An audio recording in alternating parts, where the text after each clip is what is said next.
have no bananas today.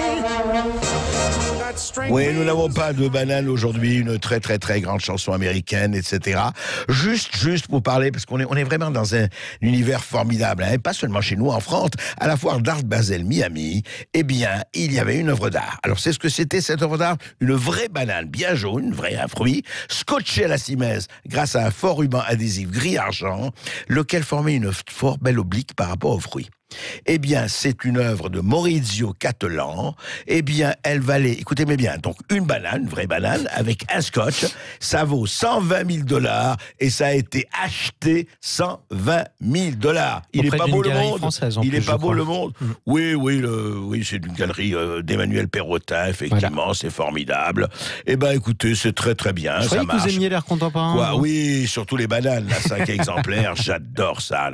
Non, mais c'est bien. Vous savez, c'est Marcel Duchamp qui avait fait ça avec La Pissotière en 1920. Hein. Il n'a rien inventé, le brave Maurizio Cattelan. Le brave Maurizio Cattelan, il n'a rien inventé. Alors voilà. Eh bien, écoutez, si une banane vaut effectivement 120 000 €, eh bien, on va avoir des problèmes pour l'été prochain, non? Sud Radio, Berkoff dans tous ses états. Je ne suis qu'un homme, rien qu'un homme, et j'aime la vie si je m'en défends. Oui, il n'est qu'un homme, c'est vrai, comme disait Alain Barrière, il n'est qu'un homme.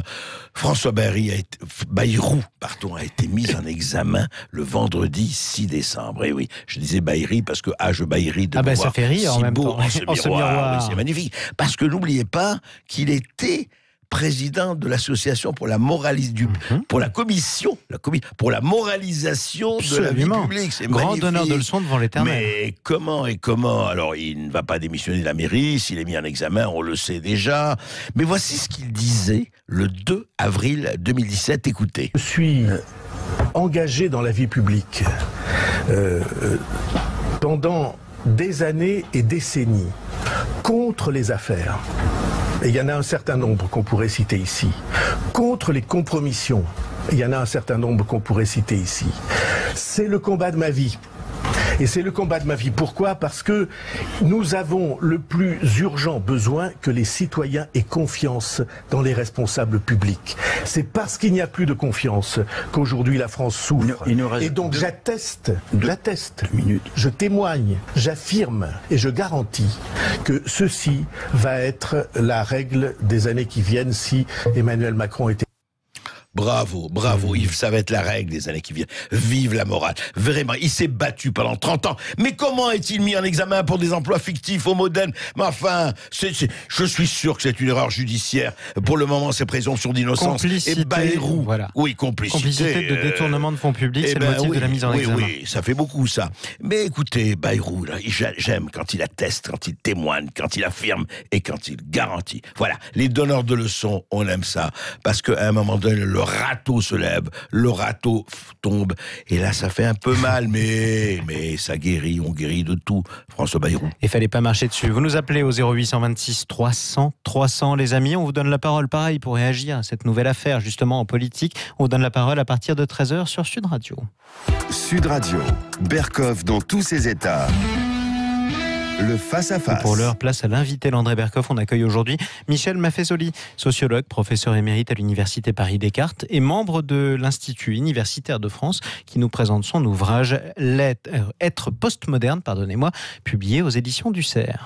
Et la réédition aussi de La faillite des élites avec son épouse, Hélène Stroll, La puissance de l'idéal communautaire.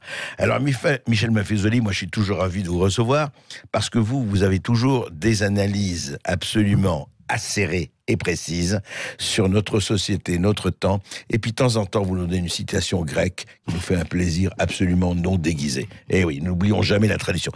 Michel Maffezoli, alors la faillite des élites, dis donc, en ce moment, c'est ça qu'on vit?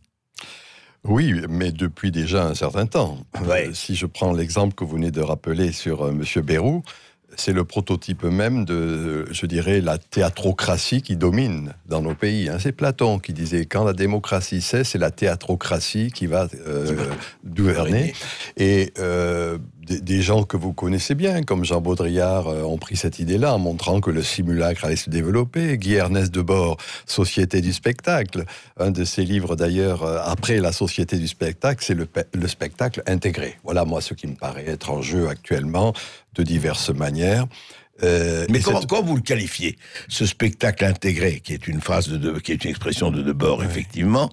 Mais je veux dire, est-ce qu'on est arrivé quand même au bout de ça, ou ça continue à être effectivement un enfumage spectaculaire de mesures qui ne se font pas?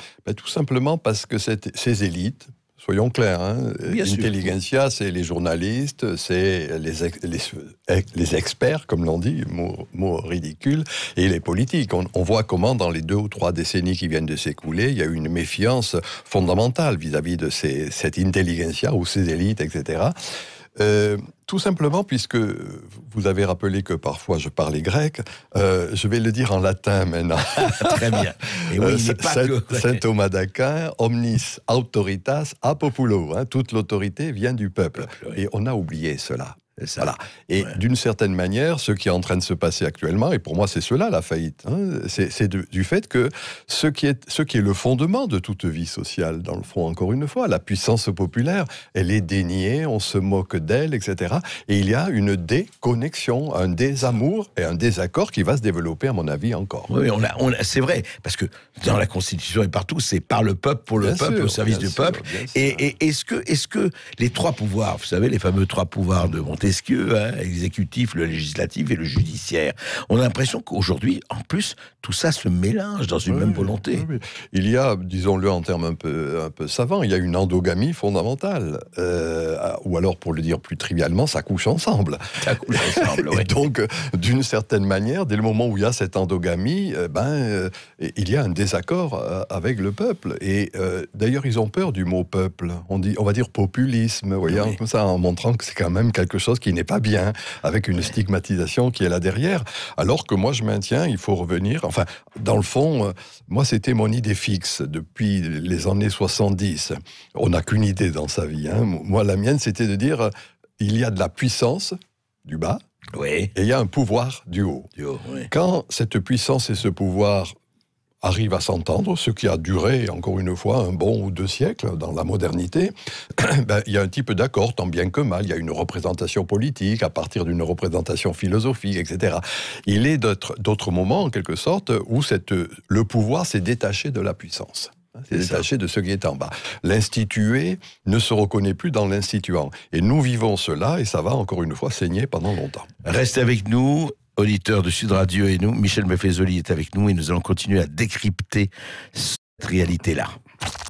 Et nous continuons avec Michel Maffezoli, sociologue, professeur à la Sorbonne, qui vient de rééditer La faillite des élites avec Hélène Stroll et être postmoderne, et on va en parler aussi. Et au fond, Michel Maffezoli, c'est vrai que vous avez été l'un des premiers, sinon le premier. Vous dites vous avez une idée, non, vous en avez eu plusieurs, mais notamment sur les clans, etc. Et on a l'impression aujourd'hui qu'on vit dans une espèce, justement, on parlait un peu de la déconnexion du peuple et des élites, on l'a dit, presque la sécession, on peut dire, mais il y a aussi autre chose, on a l'impression qu'il y a un faveur, pour éviter les problèmes de fond, on fait du marketing sociétal, de genre, de minorité, etc.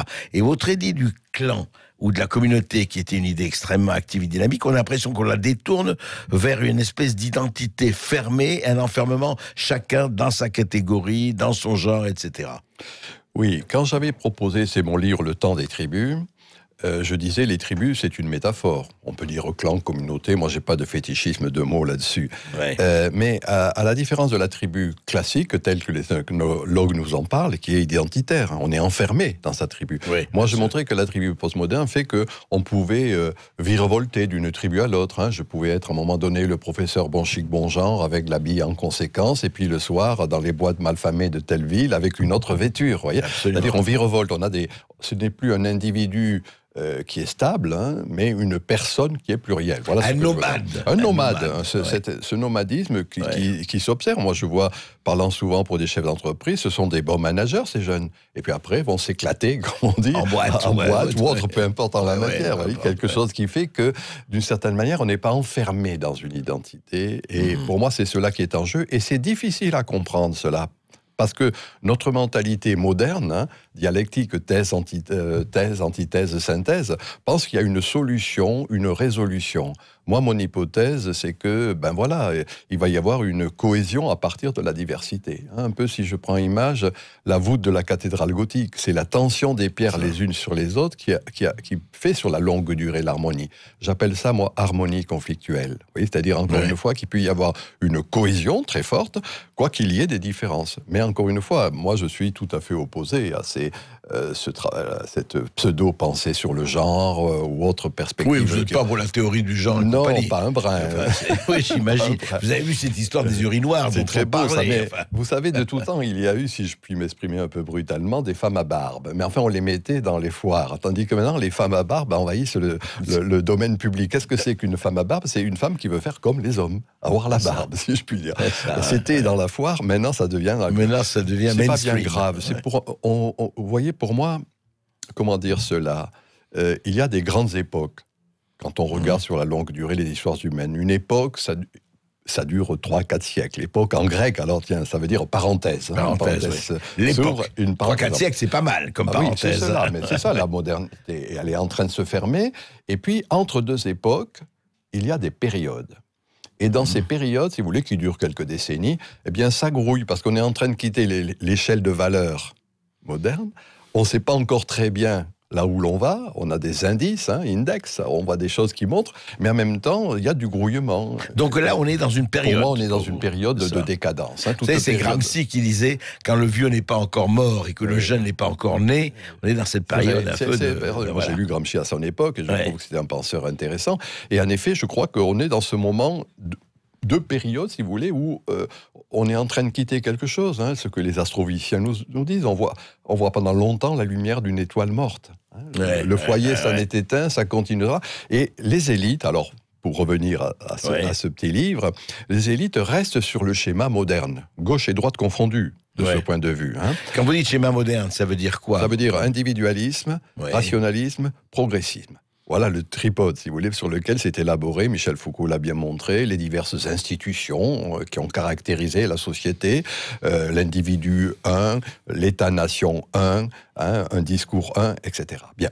Et moi, je pense que les élites restent sur ce schéma intéressant. Toujours aujourd'hui, oui. Valeurs républicaines, démocratie, machin, chose, des mots qui ne veulent plus dire grand-chose, mais qui sont répétés d'une manière un peu ad nauseam, d'une manière un peu comme des Niagara d'eau tiède de bons sentiments. Ce qu'on va retrouver sur les forums, les plateaux télé ou autres, où on entend de ces discours qui me font penser à Raymond DeVos. Quand j'ai rien à dire, je veux que ça se sache. Et comme disait l'ancien Charlie Hebdo, ce n'est pas parce qu'on n'a rien à dire qu'il faut fermer sa gueule. Voilà. Je ne connaissais pas celle-là, mais en effet. Et en gros, ces élites restent sur ce schéma moderne, qui fut une belle idée, soyons clairs. Moi, je n'ai pas envie de cracher dans la soupe, et je considère qu'il n'y a pas lieu d'être anti-moderne. Postmoderne, ce n'est pas anti-moderne. Mais c'est dans le fond quelque chose qui s'est élaboré avec Descartes, le fameux cogito ergo sum, je pense donc je suis. La philosophie des Lumières au XVIIIe siècle, les grands systèmes sociaux du XIXe. Voilà comment c'est élaboré. Mais comment ça se fait qu'ils n'ont pas encore compris, ces élites-là, qu'on ait changé de temps, d'époque, etc. Soyons clairs, c'est régulièrement qu'il y a quelque chose de cet ordre. Moi, je rappelle ce qui est en train de se passer actuellement, les soulèvements qui vont se développer. Les gilets jaunes, ça va se développer. Et soulèvement, je dis moi, c'est-à-dire véritablement quelque chose qui fait qu'on ne se reconnaît plus dans. Cela, ça arrive régulièrement quand quelque chose cesse et quand les institutions, les institués, les élites qui ont le pouvoir de dire et le pouvoir de faire, restent sur les schémas dépassés. Qu'est-ce qui se passe? Moi, je vois dans ma jeunesse, et vous aussi, quand le peuple à Rome se retire sur l'Aventin. C'est-à-dire que dans le fond, il ne se reconnaît plus dans le Sénat, il se retire carrément. Et c'est long à le faire revenir, d'ailleurs. Machiavel... Donc, quelque part, le peuple de France s'est retiré, et s'il s'est manifesté, c'est dans certaines... moi, je me souviens avoir fait un petit article il y a 1 an, je crois, sur les gilets jaunes. Je disais, voilà, l'Aventin postmoderne.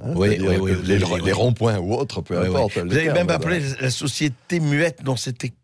Je ne sais pas, vous avez eu une expression sur la société. Je me rappelle, c'était j'ai lu ce... Oui, vous voyez, quelque chose de cet ordre. Prenons notre exemple, Machiavel. Quand il montre en son temps, sur Florence la Belle, comment il y a un désaccord entre la pensée du palais et la pensée de la place publique.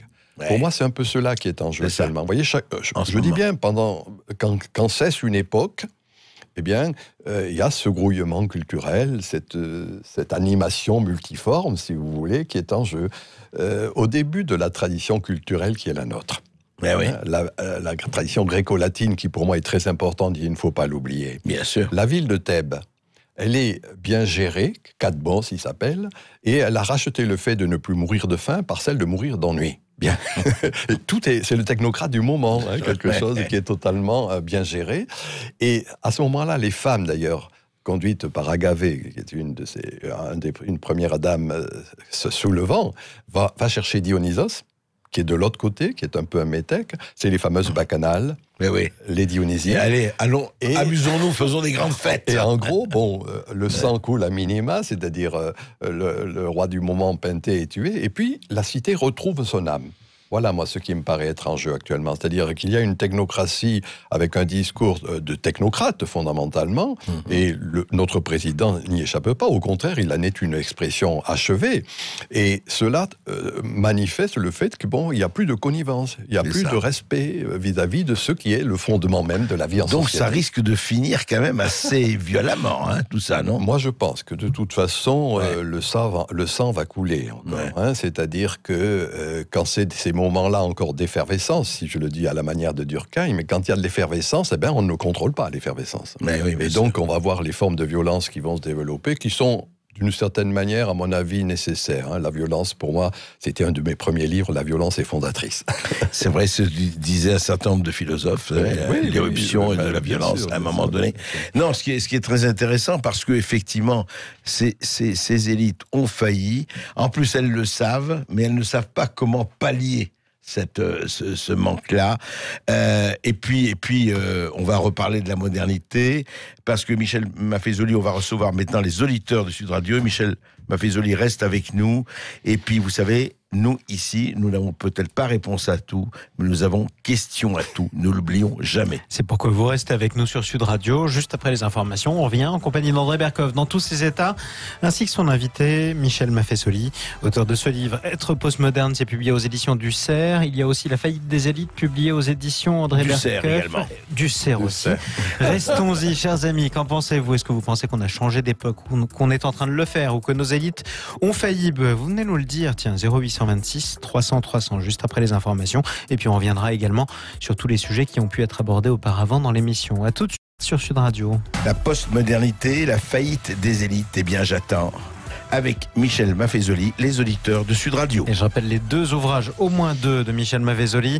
Être postmoderne, c'est publié aux éditions du CERF. Ou alors La faillite des élites, pareil, publié aux éditions du CERF. 0826 300 300. On accueille tout de suite Nicole qui nous appelle depuis Perpignan. Bonjour à vous, Nicole. Oui, bonjour Nicole. Oui, bonjour monsieur.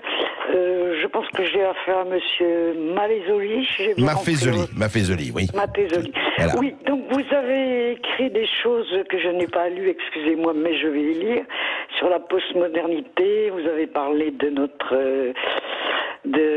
culture gréco-romaine, de Guy Debord, etc. Donc vous êtes allé d'un extrême à l'autre. Mais moi je trouve qu'il y a une notion sur laquelle on n'a jamais fait de progrès, c'est quand même la notion de travail, qui jette régulièrement les gens dans la rue contre les forces de l'ordre. Qui est une notion qui depuis toujours est synonyme de coercition, de domination et de dépendance. Et j'aimerais bien savoir ce que vous pensez de ça. Oui. de cette notion de travail quand même où le travailleur, l'employé n'a aucun pouvoir, même pas un pouvoir de création, aucune initiative, il est totalement dépendant et je pense que on arrive peut-être aussi à la fin de ça. Oui, bonne question, Nicole. Michel Maffezoli, rappelant que le travail, c'est tripalium au départ. C'est la torture. Non, mais sur le travail, c'est vrai, on ne parle jamais, on parle peu de ça. Mais... Madame, puisque vous avez cité tel ou tel de mes livres, Nicole, lisez Être postmoderne, où là, je montre en quelque sorte que la valeur travail, qui a été élaboré par Karl Marx dans le Capital, il ne faut pas l'oublier, même si beaucoup de gens maintenant de droite la reprennent, c'est fini. Hein, le travail jusqu'au début du 19e siècle, c'était, encore une fois, pour les classes serviles, pour les esclaves, etc. L'homme noble dérogeait s'il travaillait. Et on voit comment, de Kant à Marx, il va y avoir une valorisation du travail. Moi, je pense que c'est quelque chose qui est cette valeur est en train de s'achever. Et vous l'avez dit, tout simplement parce que du coup, on n'a plus l'accès direct au travail. Et que chez les jeunes générations, à cette valeur travail est en train de succéder la création. Cette idée de création créative, le travail, c'est toujours important. Enfin, il faut travailler pour créer. Oui, on est obligé de travailler. Tout le monde, bien sûr. Mais regardez, on n'a jamais... les ingénieurs qui ont planché sur l'organisation du travail n'ont envisagé que les termes de productivité et de confort du travailleur, peut-être, on va dire. Mais il n'y a pas de liberté, il n'y a pas de solidarité. Vous voyez, le travail, c'est la survie.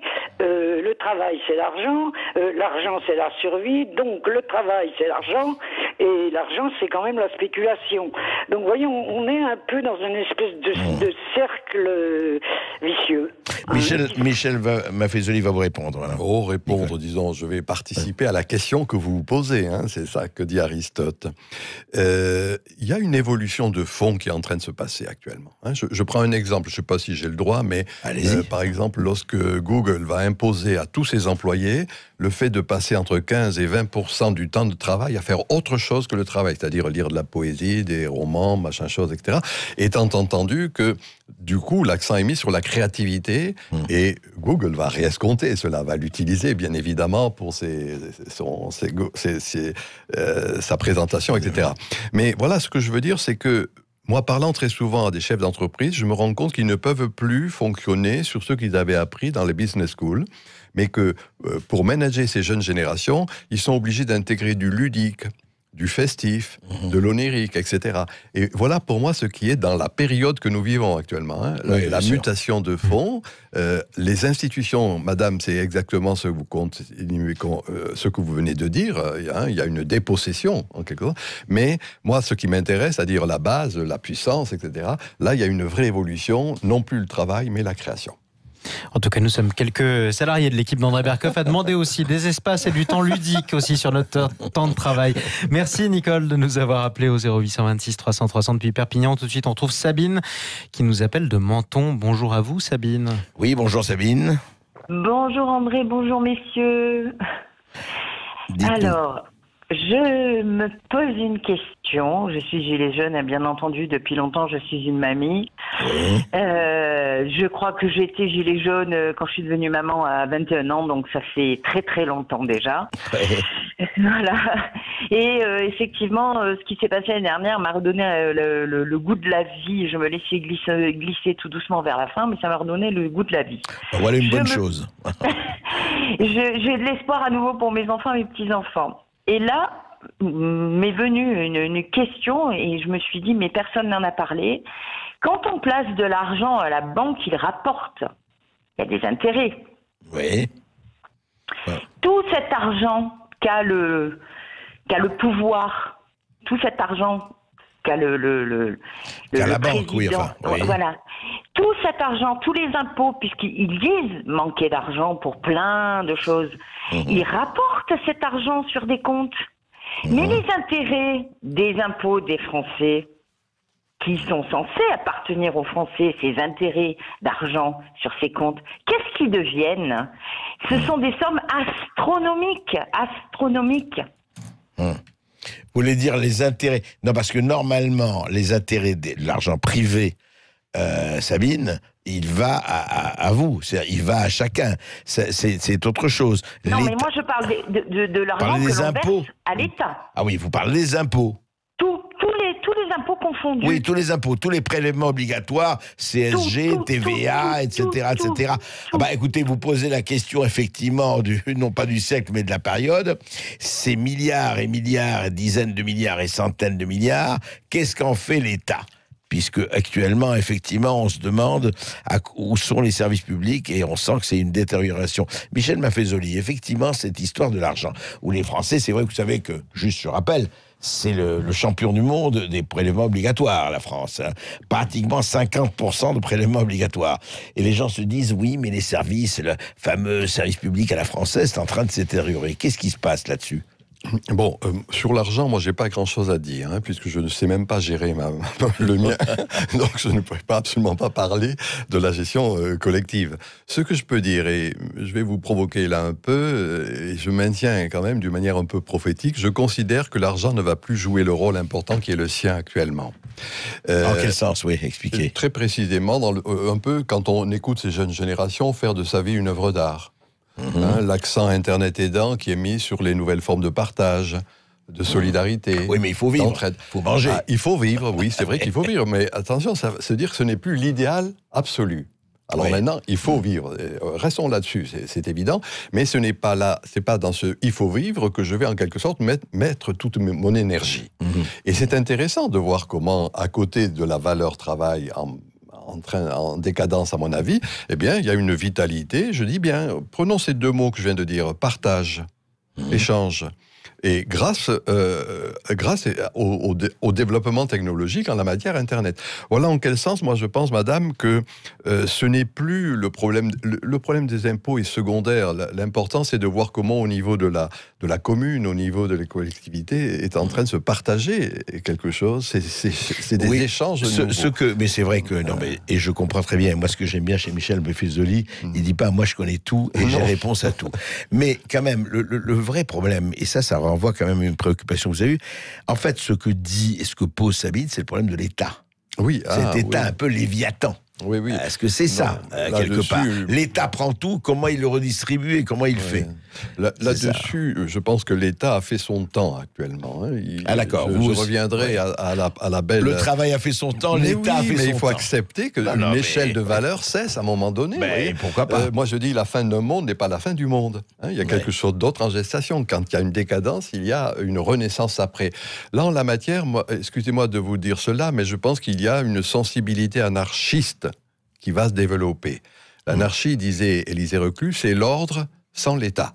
C'est-à-dire non pas une instance surplombante, mais quelque chose qui va se prendre dans l'horizontalité. Encore une fois, la commune, les nouvelles formes d'entraide, le quartier, voilà, la solidarité, tout ça, le voisinage, la cousinade, enfin peu importe les termes qu'on va employer, mais qui traduisent. Nous n'avons pas cela en France. Et l'école de Palo Alto parle de proxémie. C'est-à-dire, dans le fond, quelque chose... Proxémie, expliqué. Proxémie, c'est-à-dire le rapport qu'il y a entre l'environnement naturel et l'environnement social. D'accord. Moi, ce que j'appelle le lieu fait lien. Dans ce lieu fait lien, c'est-à-dire qu'encore une fois, il y a là, très, très concrètement, à la base, encore une fois, ma puissance populaire, quelque chose qui est de l'ordre de l'entraide, de la solidarité, etc. Et du coup, je suis au regret de vous dire que, à mon sens, l'argent n'a pas de long avenir devant lui. Voilà. Il y aura d'autres choses qui seront... Je crois que vous allez ravir un certain nombre de gens. Je regrette de dire ça. Mais il y a beaucoup d'avis d'essai à venir, quoi qu'il en soit. Tout de suite, on remercie Sabine et on accueille Jean-François qui nous appelle des Landes au 0826 300 300. Bonjour Jean-François. Oui, bonjour. Bonjour. Oui, bonjour André, bonjour à vous tous. Voilà, moi je voudrais effectivement évoquer les violences policières au sens large du terme, dans la mesure où il n'y a pas que les policiers, il y a aussi les gendarmes. Ouais. Le problème, je pense, c'est d'abord un problème politique, premièrement, et en déclinaison, en fait, chacun prend en charge ces violences policières pour en arriver en finale à avoir, dans les manifestations, des séquences qui sont insupportables. Je crois qu'au départ, le problème, il provient du fait de l'IGPN et de l'IGGN, qui couvrent en grande partie... L'inspection des... Oui, absolument. L'inspection générale de la police et l'inspection générale de la gendarmerie. qui au départ couvre dans ses rapports les forces de police et les forces de gendarmerie. Ce qui fait que lorsque ces affaires arrivent au tribunal, elles sont dans la quasi-totalité, elles sont cassées sans suite. Alors j'en veux pour preuve, André, quelque chose moi qui m'a stupéfait. Il y a 3-4 jours, j'ai assisté à une audience correctionnelle dans laquelle 3 gendarmes étaient prévenus à comparaître donc pour 17 chefs d'inculpation, pas moins. 17, détention de stupéfiants, subordination de témoins, violence, usage de faux, escroquerie à l'assurance, écoute téléphonique illégale, falsification de procès-verbaux, abus de pouvoir. Enfin bon, il y en a 17. J'ai assisté pendant près de 6 heures au débat. Mais au préalable, il y avait effectivement de noter le rapport qui avait été fait donc par l'IGGN. Et je vous le cite, c'est très court, en une phrase. La majeure partie des faits reprochés n'est pas établie. Il n'y a pas d'intention personnelle blâmable.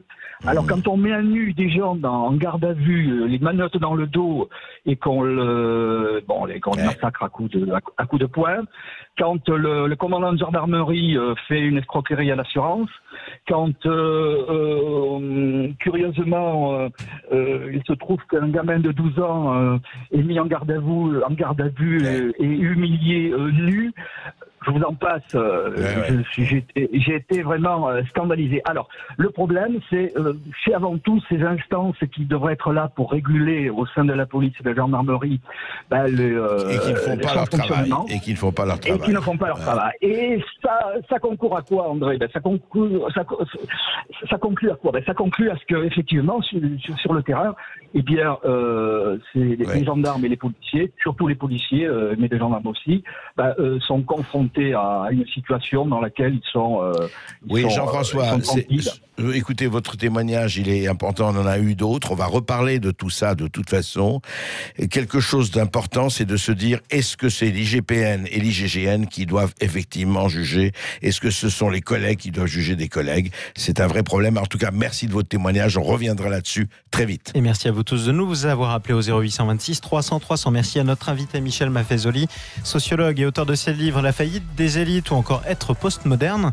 Tout ça est publié aux éditions du CERF. André Berkoff revient demain à midi en direct sur Sud Radio dans tous ses états comme d'habitude malgré la grève.